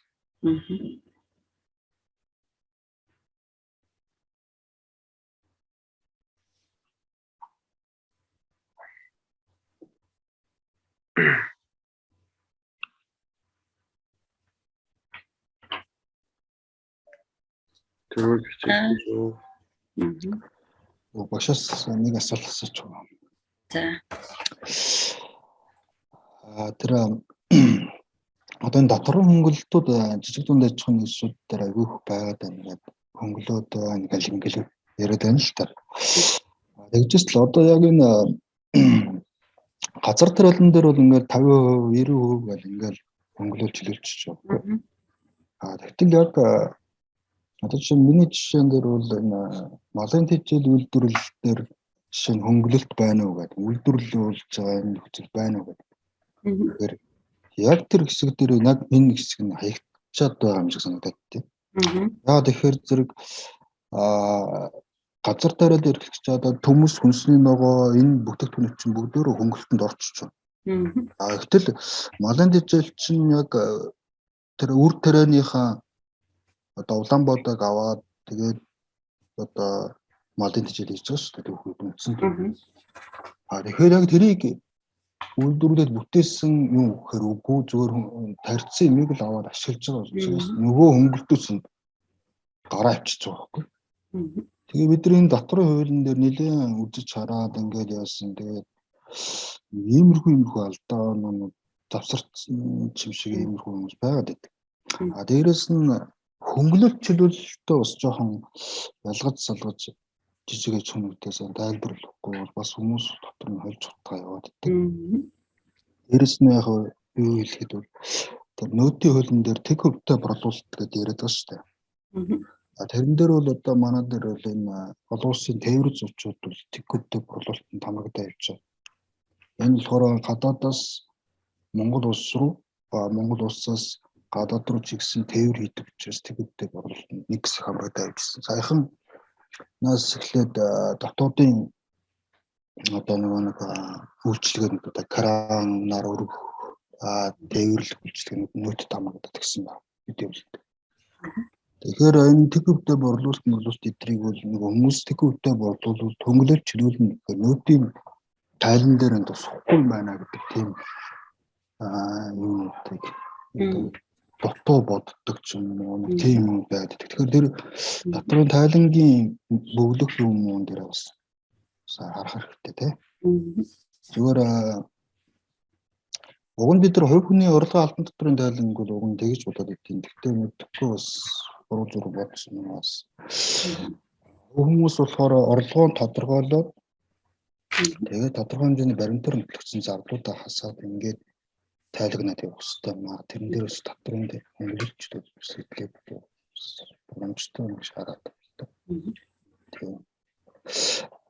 Давхар татврын хувьд бол яг одоо манай энэ жижиг дунд аж ахуйн нэгжүүд чинь бас гадаад татаад аягих үйл ажиллагаа явуулдаг болсон байна. Салбарууд нээдэг болсон байна. Тэгэхээр давхар татврын асуудал чинь бол ерөнхийдөө Монгол улсад бүртгэлтэй байгаа улсуудад татвар бүртгэлтэй яг гэрээ хийсэн тийм улсууд бол үйл ажиллагаа явуулаад орлого олох юм бол тэр улсад татвар төлж ш. Тэр нь болохоор буцаад Монгол дээрээ ирэхээр энэ бол татвар төлөгдсөн байна. Нэгсэн дуусад ажилласан байна гэж тооцогдоод бид нар ч бас 50-аас 50 нас 55 нас 60 насны тэтгэврийн өрхөд ерөнхийдөө тэрийг тэтгэвэр дээрээ л тооцоолох гэдэг байгаа шүү дээ. Тэр мөр юмуд манай хүмүүс бас сайн мэдчих хэрэгтэй юм л да. Ийм хууль байдığım байна гэдэг юм байна. Тэгэхээр бид нар бас гадаадд болсон олоод эндээ татвараа төлсөн бол Монгол улстай эргээд тооцоолох боломжтой байдığım шүү гэдгийг ойлгоод цааш нь судалж мэдэх хэрэгтэй. За ийм юм дэлгэрүүлж юм уу гэсэн. Тэгээд тэр хасагдах зардлуудыг болохоор бас аж ахуйн нэгжүүд бас хасагдахгүй зардал дээр нэлээд асуудал үүсгэж байдаг. Өмнө нь бол одоо ингээд зүгээр ганцхан жишээ авахад хүмүүсээс хувь хүмүүс аж ахуйн нэгжүүдээс банкудаас баахан зээл авчаад тэрний зээлийн хүүнүүдийг зөвхөн банкнаас авсан зээлийн хүүнүүдийг хасагдах зардал руу оруулах тооцоод байсан. Тэгээд хувийнаас авсан зээлийг болохоор тооцохгүй хасагдахгүй зардал руу оруулах тооцдог байсан. Одооны хуулиар бол арай өөр болоод бас тодорхой хэмжээний баримтаар нотлогдож байгаа зээлийн хүүнүүдийн зардлуудыг 30 хүртэл хувьтай ч юм уу тийм борлуулалтаас хамаарат 30 хүртэл хувьтай хасагдах зардал руу оруулнаа гэдэг тийм заалтууд ороод ирсэн байна. Барамтралын хэвийн хорогдол бол өмнө нь бол бас хасагддгүй ингээд яваад байдаг байсан. Ягаад гэвэл тээвэрлэлтийн явц ч юм уу хэвийн хорогдол гардаг. Бас нөгөө нэг янз бүрийн тохиолдолд хэвийн хорогдол гардаг. Тэрийг бол оруулдаг байсан. Одоо сүүлийн үед бас оруулдаг болоод байна. Гэхмэслэнгээр энэ зардлуудыг яаж ордгүй юм уу гэдэг юмыг бас орлогоос яль нь хасагддаг гэдэг зардлуудыг сайн ялгаж ойлгож ойлгох хэрэгтэй. Тэр хувийн зардлуудуудын мэддэг шүү дээ нөгөө захирлууд нэг хуваараа нэг хүлээн авалт арга хэмжээ хийгээд явуулсан. Яг байгальд нөлөөлөхгүйгээр тийм зардлуудыг бол асуудаггүй зардал руу оруулж байх жишээ нэ тий. Ийм асуудлууд бол байгаад одоо ханшийн алдагдал байдаг ч юм уу валютын ханшийн алдагдал байдаг. Ийм үйл ажиллагаанаас яг шалтгаалаагүй гарсан зардлуудыг бол хасах оруулж шүү. Тэгэхээр энэ татварын хуулиудыг сайн дэлгэрүүлж уншиж судлах хэрэгтэй шүү. Ер нь бол хуучнаас бол татварын хуулиуд бол шал өөр болцсон байгаа. Тэгэхээр Монгол хүчлүүдийг бол сайн биднээс мэдчих хэрэгтэй зүйлүүдийн нэг байна л да. Тэгээд нэгтлэн бод хүртэл ийм сайн хөтөлж жижиг дунд аж ахуйн сайн хөтөлж цаашаа одоо тэрэн дээр анализ хийж дүгнэлт хийж явах хэрэгтэй байгаа шүү дээ. Ингээд яг сүүлийн үед нэг ингээд хөдөө орон нутгийг хараад байхад татварынхны нэг асуудал нь юу гэхээр нэг цаанаас нэг төлөвлөгөө норм өгчдөг юм шиг байна. Татвар ийм усад ийм татвар төлөвлөрөх хэрэгтэй. Тэгэнгүүт зарим төлөвлөгөөндөө хүрэхгүй газрууд ч юм уу ингээд өрчлөлт хүнээс аж ахуйн нэгжээс танах одоо энэ жил тэдэн одоо тон аавн ногоо аавна гэсэн шүү дээ. Тэрнийхээ татварыг одоо ч ингээд төлж өчтэй гэдэг ч юм уу. Ийм асуудал яригадад яваад байна гэсэн. Тэгэхээр тэр мөрний бас тэгэл улс тодорхой хөндрөж байгаа юм шиг байх л та. Тэгэхээр тэр мөрийг улсаа бодолцох хэрэгтэй л байна. Энэ бол нэг тийм дотроо нэг татварын асуудлууд ер нь жижиг аж ахуйн нэлээд хөндлөлт тусдаг л да. Жишээ нь нөөтийн баримтуудыг чинь одоо бөөний болон захын хувь хүмүүс өгөхгүй шүү дээ. Тэгээд одоо та нөөтгөө авах юм уу? Нөөтгөө авал 50,000, нөөтгөө авал 7,000 ч гэх юм уу. Хэмжлэнгээр ийм асуудал гарч хүн бэлэн мөнгөөр төлөгцсөн юм чинь. Тэртээ дэргэл за яшиг нөөтгөө авъя гал ингээл авах жишээ. Энэ л ерөөсөө амьдрал шүү дээ. Тэгэхээр бид нар тийм нэг сайн бодож байна. Тэгэхээр тэр нь тэгэл зардал руу дахиад орохгүй болж байгаа юм. Баримт авахгүй ч яаж орох вэ тий. Тэгээ ийм юмнуудыг л сайн одоо бодит амьдралд сайн бодож үзэж тайлан балаас харах хэрэгтэй шүү. За баярлалаа.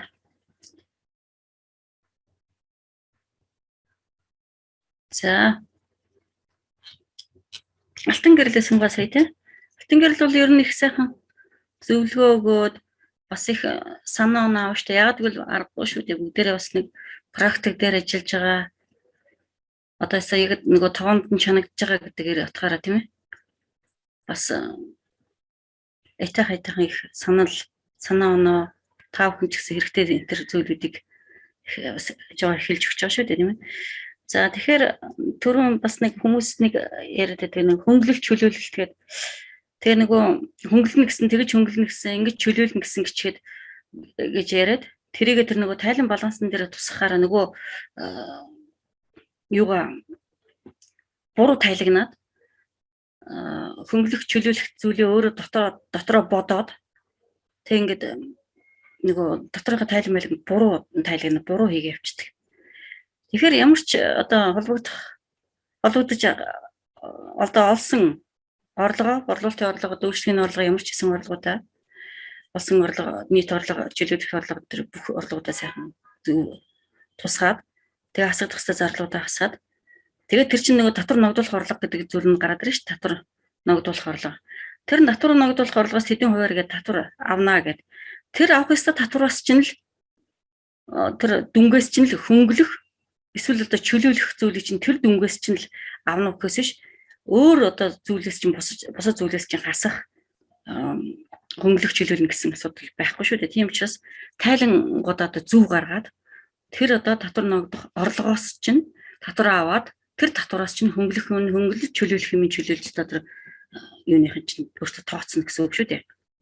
За энийг бас юу хэрэгтэй. Тэгээд хөнгөлөх гэдэг нэг өөр, чөлөөлөх гэдэг асуудал нэг өөр. За түрүүн бас хэлжсэн тийм ээ. Тэр ялангуяа тэр аж ахуйн нэгжийн албан дотор дээр ярьжсэн шүү дээ. Хөнгөлөх гэдэг зүйл. Тэдэн хувиар хөнгөлнө, 50% хөнгөлнө, 90% хөнгөлнө энэ гэж хөнгөлөлтүүд. За түрүүн тэр үйл хөдлөх хөрөнгийн энэ дэр 95%, 98%, 97% ингээ хөнгөлдөг юм байна. Энэ бол хөнгөлөлтүүд. Чөлөөлнө гэдэг ойлголт бол бүр мөсөн одоо аж ахуйн нэгжийн одоо албан дотор чөлөөлж ийн гэдэг жишээлбэл одоо тэр хөгжлийн бэрхшээлтэй хүмүүсийг ажиллуулж байгаа албан газрын одоо албан дотроос нь чөлөөлнө гэж байгаа бол одоо нэг мөр чөлөөлнө гэсэн үг тийм ээ. Одоо чөлөөлөх орлого гэдэг одоо 25-аас дээш ажилчтай аж ахуйн нэгжийн ажилчдын 3/2 нь одоо хараагүй ажилд нийцдэг бол аж ахуйн нэгжийн орлогын дотроос нь чөлөөлнө гэдэг ингээд чөлөөлөх гэж.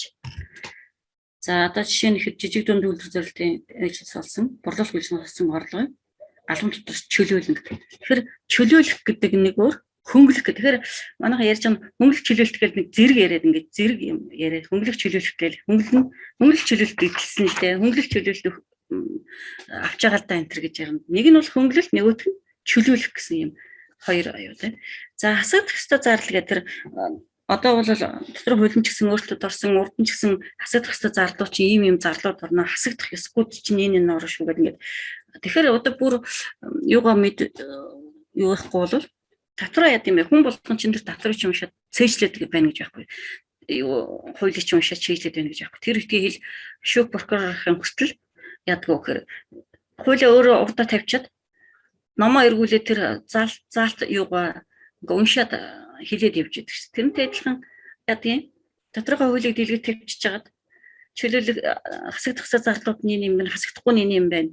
Энд нь ингэж өөртөө ороод энэ нь одоо ингээ мөрдөгдөж байгаа юм байна шүү гэдгийг уншаад хараад өөрөө юу яж болно шүү дээ тийм ээ. Заавал одоо тэр нь хасагдах хэрэгтэй юм болов тэр нь болдгүй юм болов гэж мэдхгүй хүмүүсээс асууж яхаар одоо тэр зэрэг хуулийн дээр нь заачсан хуулийн заалт байгаа учраас тэрийг одоо өөртөө ашиглах хэмжээнд байх хэрэгтэй тийм ээ. За түрүүн тэр татврын тухай хэм бас айтайхан бас хэлж өгч байна. Ер нь бол тэр Монгол улсад үйл ажиллагаа явуулж байгаа бизнесийн байгууллагууд татврын гэрээ байгуулсан улс орнуудад давхардуулж татвар төлөхгүй байх процесс гэдэг тийм. Тэгэхээр ер нь яг татврын гэрээтэй гэрээгээр дамжуулаад татвар төлөх зайлс их явдлаас л одоо өрчсөн сэргийлэх. За тэгэл одоо түрүүн энийг хэлж байгаа тэтгэврт гарт тэтгэмжийн хэмжээ тооцоолж бодоход хүртэл ингээд давхардуулахгүй байх жишээтэй ч юм уу. Гэх мэтлэнгээр энэ юунууд орж ирж байна. Яг тэгээд татвараас үзүүлж байгаа дарамт. За тэгээд зарим нэгэн хуулийн одоо хөнгөлөгдөх чөлөөлөгдөх ёстой зүйлүүд ингээ орж ирэхгүй байгаа энэ төр залтууд байгаа л одоо яг бид бол иргэдийн туу хоолой. Тэгээ өөртөө тэр зүйлээ ярих, хэлэх, санаа оноогоо хэлэх энэ төр зүйлийг одоо бид нар ч бас энэ тайлан бичих энэ үед бас та бүдгийн хэлсэн энэ санал онолыг зүтгэл цаад газар руу хөрвүүлэх өгүүлэх талын саналыг бол оруулж олно л доо. За ингээд та бүхэнд баярлалаа.